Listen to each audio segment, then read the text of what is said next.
बिस्मिल्लाहिर्रहमानिर्रहीम। नाज़रीन अस्सलाम वालेकुम। आज हम बात करेंगे प्रोजेक्ट्स पे, हाइड्रो पावर प्रोजेक्ट्स पे जो कि पाकिस्तान के पास ऑलरेडी हैं, जो कंस्ट्रक्ट हो चुके हैं और जो प्रोजेक्ट्स अंडर कंस्ट्रक्शन हैं, और फ्यूचर पाइपलाइन प्रोजेक्ट पे भी थोड़ी सी बात करेंगे। तो इसकी थोड़ी सी मैं बैकग्राउंड बताता चलूँ। एक्चुअली 19 सितंबर 1960 में पाकिस्तान और इंडिया के दरमियान एक इंडस वाटर ट्रीटी हुआ था।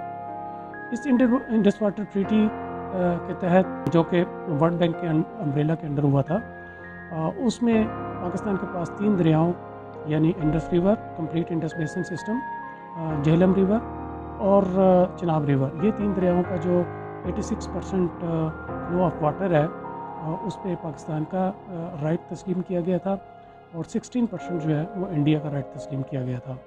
इसी तरह जो 3 दरिया बाकी के जो पाकिस्तान में से गुजरते थे लोअर पंजाब में, जैसे कि रावी रिवर है, सतलज रिवर है और ब्यास रिवर है, इन तीनों दरियाओं का 100% फ्लो जो है उसका राइट इंडिया का माना गया था। तो तब से जो है वो इरिगेशन सिस्टम हमारा डेवलप हो रहा है। इसी ट्रीटी के तहत हमारा पूरा इरिगेशन सिस्टम जो आजकल अवेलेबल है, वो उसकी कंस्ट्रक्शन स्टार्ट हुई थी और हमारे 2 डैम जो हैं वो प्रपोज हुए थे जिन पर कंस्ट्रक्शन स्टार्ट हुई थी। एक उनमें से तरबेला डैम था और दूसरा मंगला डैम था। तरबेला डैम, जैसा कि आपको पता है कि ये हमारा सबसे पहला डैम था जो 1974 में कंप्लीट हुआ था। उसके बाद फिर मंगला डैम बना और जो तरबेला डैम है उससे हम 4885 के करीब मेगावाट जो है वो प्रोड्यूस कर रहे हैं और मंगला डैम से हम तकरीबन 1150 मेगावाट जो है वो बिजली ले रहे हैं। नाज़रीन, हमारी टोटल जनरेशन कैपेसिटी अगर देखी जाए कि हमारा पावर पोटेंशियल कितना है जो हम इन दरियाओं से ले सकते हैं अपने इंडस रिवर सिस्टम से, और झेलम रिवर है या चिनाब रिवर है या दूसरे जो ट्राइब्यूटरीज हैं इंडस रिवर की, जिनमें स्वात रिवर आ जाता है, काबुल रिवर आ जाता है, कुरब रिवर आ जाता है और बहुत सारे छोटे छोटे दरिया हैं जो इसमें इंडस रिवर में गिरते हैं। तो इन सारों के ऊपर अगर हम अपना पावर पोटेंशियल जो हम ले सकते हैं, जनरेशन कैपेसिटी जो ले सकते हैं, वो तकरीबन 60,000 से लेके 65,000 मेगावाट तक जनरेशन कैपेसिटी है हमारे, जो कि हम जनरेट कर सकते हैं। लेकिन अभी तक हम सिर्फ 9,000 मेगावाट जनरेशन कैपेसिटी जो है वो ले पाए हैं, क्योंकि हमारे सिर्फ आपको पता है कि ये 74 और 80s के बाद कोई डैम जो है वो नहीं बन सका, कोई बड़ा हाइड्रो पावर प्रोजेक्ट स्टार्ट नहीं हो सका था। तरबेला डैम जो है उससे हम जैसे मैंने बताया कि 4800 मेगावाट के करीब ले रहे हैं। मंगला से जो है वो 1150 मेगावाट ले रहे हैं। उसके बाद हमारे 2-3 और प्रोजेक्ट्स बने थे, जिनमें गाजी बरोता प्रोजेक्ट है। गाजी बरोता प्रोजेक्ट जो है उससे हम 1450 मेगावाट ले रहे हैं। और इसके अलावा एक नीलम झेलम, हाल ही में 2 साल पहले नीलम झेलम प्रोजेक्ट जो है वो हमारा कंप्लीट हुआ है, उससे हम तकरीबन 970 मेगावाट ले रहे हैं। वार्सिक डैम जो कि एक बहुत पुराना डैम है हमारा, जो कि ब्रिटिश गवर्नमेंट ने बनाया था और तब से वो उससे जो है वो हम जनरेशन ले रहे हैं और उसको मेंटेन करते रहते हैं, उससे जनरेशन लेते रहते हैं। तकरीबन 240 मेगावाट के करीब जनरेशन हम वहाँ से ले रहे हैं। इसके अलावा एक चश्मा बैराज हमारा, बैराज पे हमने पावर प्लांट लगाया था, उससे हम 240 मेगावाट ले रहे हैं। और गोलन गोल एक हाल ही में लास्ट ईयर कंप्लीट हुआ है प्रोजेक्ट, उससे हम 108 जो है वो मेगावाट कैपेसिटी ले रहे हैं। इसके अलावा और भी छोटे छोटे डैम हैं, जैसे दूबर डैम है, उससे हम 130 मेगावाट ले रहे हैं। पटरीन डैम है, 150 मेगावाट ले रहे हैं उससे, और कुछ छोटे छोटे और डैम हैं जिनसे हम जो है वो कुछ कैपेसिटी ले रहे हैं। इस तरह हमारी टोटल जो जनरेशन कैपेसिटी बनती है वो तकरीबन 9,500 मेगावाट के करीब बनती है, जो कि हम प्रोड्यूस कर रहे हैं। नाज़रीन, हमारी, मैंने जैसे पहले अर्ज़ किया कि हमारी तकरीबन टोटल जनरेशन कैपेसिटी तो 60,000 से लेके 65,000 मेगावाट है, लेकिन हम अभी तक सिर्फ ये 9,000 के करीब जनरेट कर सके हैं। एक्चुअली हमारा 80s के बाद, जैसा कि आपको पता है, एक कालाबाग डैम जो है वो अनाउंस हुआ था, लेकिन उसको पोलिटिसाइज़ कर दिया गया और उसको नहीं बनने दिया गया। और वापडा का जो प्लान था कि हर 5 साल के बाद एक नया डैम स्टार्ट किया जाएगा, और उस पर बिल्कुल अमल नहीं हो सका। एक्चुअली वापडा का जो प्लान था, इनिशियल प्लान, उसके मुताबिक कालाबाग के बाद तरबेला डैम के बाद कालाबाग बनना था, और नेक्स्ट 10 ईयर्स में जो है वो भाषा पे काम शुरू होना था, और भाषा के बाद जो है और भी दासू डैम था या और नोलंग डैम था और बहुत सारे डैम थे जिनको जो कि उनके प्लानिंग में थे, लेकिन किसी पे भी काम स्टार्ट ना हो सका।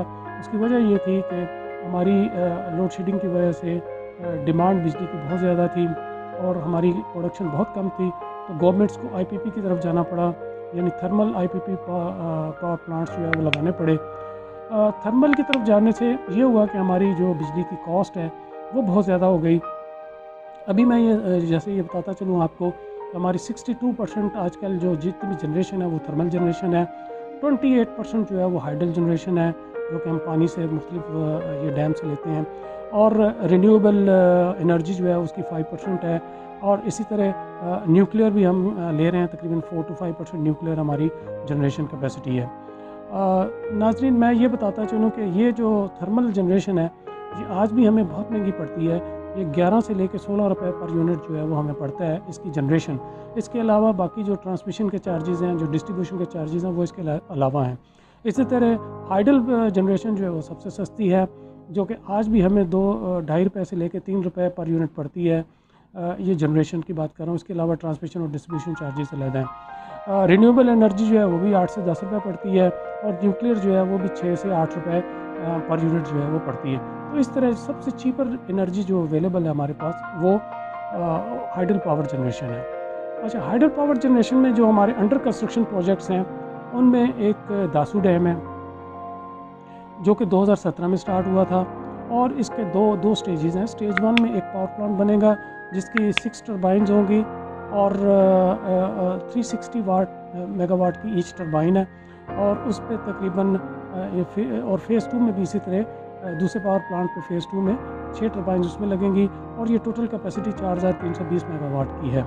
इसी तरह अभी हाल ही में दयामीर भाषा डैम जो है वो स्टार्ट हुआ है जिसकी टोटल जनरेशन कैपेसिटी 4800 मेगावाट है, और ये भी जो है यहाँ से 12 टर्बाइन्स लगेगी, 375 मेगावाट कैपेसिटी होगी हर टर्बाइन की। इसी तरह महमद डैम जो है वो भी अभी स्टार्ट होने जा रहा है। स्टार्ट तो हुआ था लेकिन उस पर कोई कंस्ट्रक्शन एक्टिविटी स्टार्ट नहीं हो सकी अभी तक। उम्मीद करते हैं कि गवर्नमेंट इसको थोड़ी एक्सपीडाइट करेगी और इस पर भी कंस्ट्रक्शन एक्टिविटी स्टार्ट होंगी। इससे हमें 800 मेगावाट बिजली मिलेगी। ये स्वात रिवर के ऊपर है। दयामीर भाषा डैम जो है वो इंडस रिवर के ऊपर है। दासू डैम भी जो है वो भी इंडस रिवर के ऊपर है, लेकिन जो महमद डैम है ये स्वात रिवर के ऊपर है। इसी तरह एक और कुरम तंगी डैम है, ये कुरम रिवर के ऊपर है। ये भी ट्राइब्यूटरी है एक्चुअली दरिया सिंध की, और इसके ऊपर ये डैम बन रहा है कुरम के मकाम पे, और ये इससे हम 85 मेगावाट कैपेसिटी जो है वो लेंगे। इसी तरह 2-3 और छोटे छोटे डैम जो है वो भी अंडर कंस्ट्रक्शन है, जैसे नोलंग डैम है, ये 5 मेगावाट का डैम है, और नई गज डैम है, ये डिस्ट्रिक्ट दादू में है और सिंध में। इससे भी 5 या 6 मेगावाट इसकी कैपेसिटी है। तो इस तरह ये जितने भी अंडर कंस्ट्रक्शन डैम्स हैं इनसे हम टोटल 9000 से लेके 9500 तक कैपेसिटी जो है वो लेंगे। ये सारे प्रोजेक्ट्स जो हैं वो तकरीबन इनमें से कोई जो है 2022 में कंप्लीट होगा, 23 में, 24 में, 25 में, जबकि भाषा डैम जो है वो 2029 में जाके कंप्लीट होगा। दासू डैम जो बड़ा डैम है वो तकरीबन 2025 में उसके कंप्लीशन के अभी तक जो है वो स्केजुअल है। तो जैसे ही ये कंप्लीट होते हैं तो इंशाल्लाह उम्मीद है कि 9000 मेगावाट कैपेसिटी के ये प्रोजेक्ट्स हैं। तो ये इसमें 9000 ऑलरेडी हम ले रहे हैं, 9000 और ऐड होगी तो ये टोटल 18000 मेगावाट के करीब जो है वो हमारी कैपेसिटी पहुंच जाएगी इन डैम से, हाइडल पावर जनरेशन जो है। तो नाज़रीन, ये है कि जो ही हाइडल पावर जनरेशन की कैपेसिटी हमारी बढ़ती है तो उससे उम्मीद है कि बिजली जो है वो सस्ती होने के चांसेस हैं। गवर्नमेंट से यही हम उम्मीद करते हैं कि ये जितने भी वाटर रिसोर्सेज प्रोजेक्ट्स हैं इनकी कंस्ट्रक्शन को एक्सपीडाइट किया जाएगा, और ताकि ये अपने टाइम पे मुकम्मल हो सकें। क्योंकि हमारे प्रोजेक्ट्स हमने देखा है कि बहुत सारे प्रोजेक्ट्स ऐसे भी हैं जो स्टार्ट तो हो जाते हैं कंस्ट्रक्शन, और उनका कंस्ट्रक्शन पीरियड जो है वो 5 से 6 साल होता है, लेकिन वो बनते बनते जो है कंप्लीट होते वो 8 से 9 साल लग जाते हैं। तो हमारी जो है उम्मीद करते हैं कि गवर्नमेंट जो है वो इन पे सीरियस एक्शन लेगी, और जो भी इनका कंस्ट्रक्शन पीरियड है ये उसी में मुकम्मल होंगे। क्योंकि कंस्ट्रक्शन पीरियड बढ़ने से उसकी कास्ट भी बढ़ जाती है, और फिर कई दफ़ा ऐसा भी होता है कि इनिशियली फिजिबल प्रोजेक्ट्स भी जो है वो आलमोस्ट नॉन फिजिबल की तरफ जो है वो चले जाते हैं। तो उम्मीद है कि गवर्नमेंट इन चीज़ों को समझते हुए इन पे कंस्ट्रक्शन जो है वो एक्सपीडाइट करेगी।